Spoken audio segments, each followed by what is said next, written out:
So, welcome to module 10.1, and we are now starting the construction of the compiler, the back end of the compiler. So, what we did in module 9 and also project 10 was that we did the compiler, the front end of the compiler, wherein we took a program, we converted the parts of that program, we actually split the part of the program, or we bisected the part of that program into tokens, and then we did an analysis of this token to basically construct another XML type of file in which we checked whether the tokens adhered to the syntax of the Jack grammar. Right. So, now that we now have an analysis of the token, which we can call as an intermediate representation, we will use that analyzed file to basically construct the compiled code, which will be the VM file. That is the virtual, which will be in the language of the virtual machine. So, we had a Jack file, we tokenized it, split it into tokens, then we analyzed it, formed that XML intermediate representation.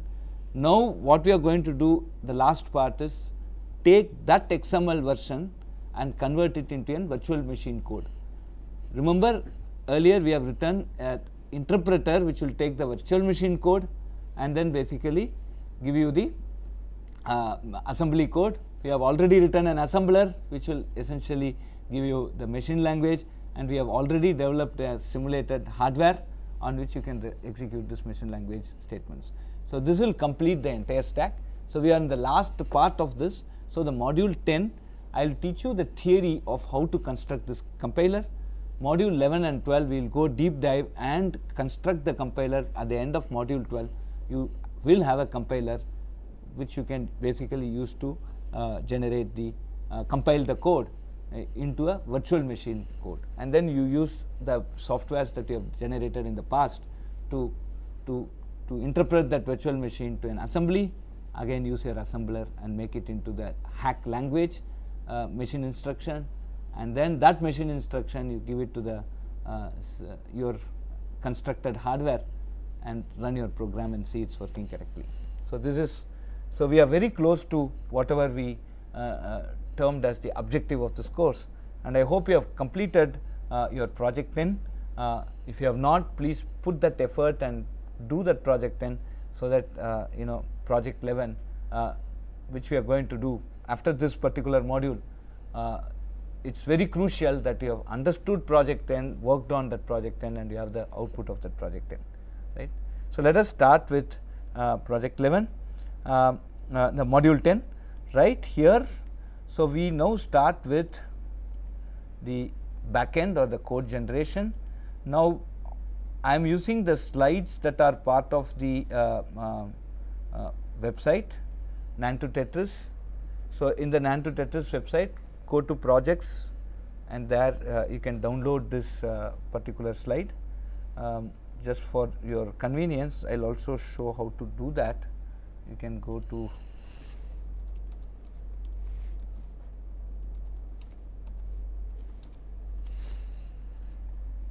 projects,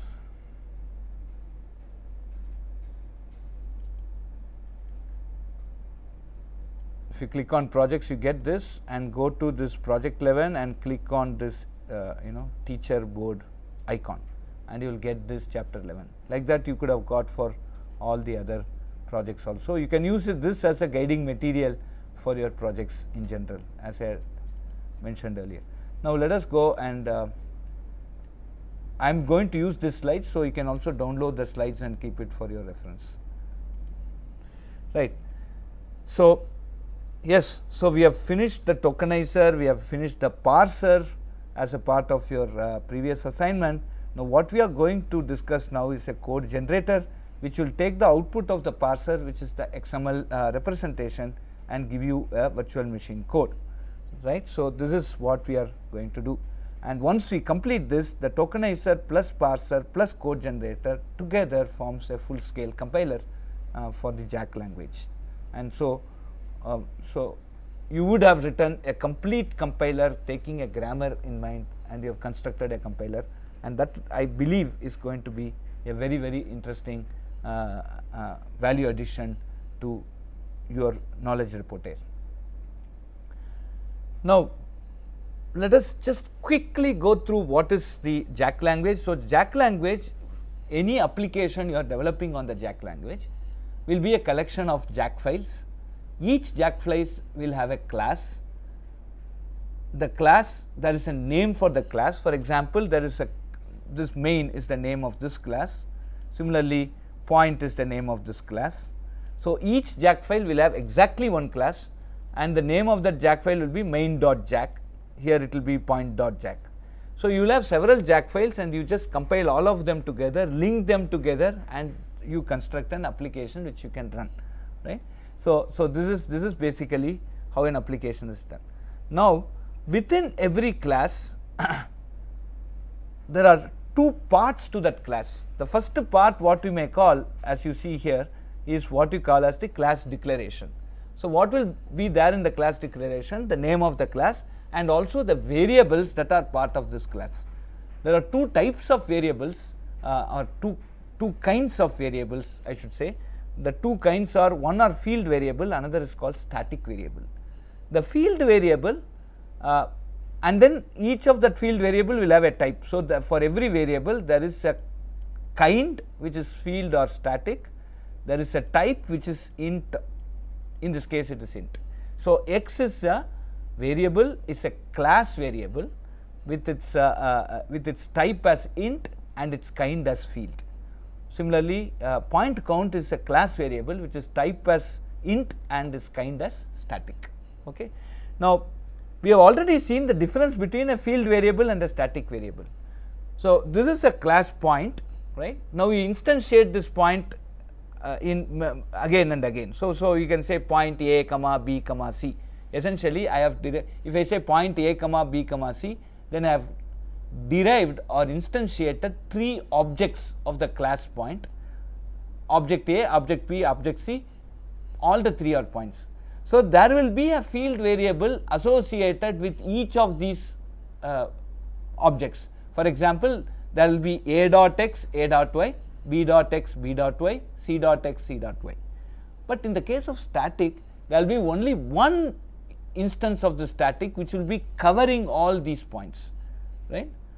So, there will not be a dot point count, b dot point count, c dot point count. There will be only one point dot point count, right. So, there will be only one static variable for all the instantiations of this particular class, right. So, why do we need point count? For example, I would like to know how many times my point has been instantiated.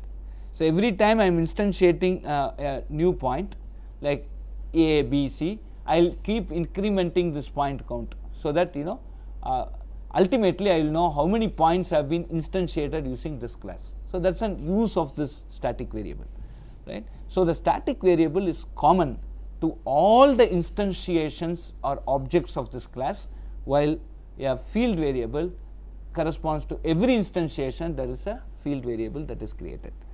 Now, when you create a class, what it means to create a class, I need to allocate memory for the field variables in that class, right. So, if I say point A, immediately for A there will be two memory locations created, one to store x and one to store y. Similarly, if I say point B, for B again two memory locations will be created, allocated by you use the memory.alloc. We will see how to create that, but you will create two locations, one for storing the x and y for B.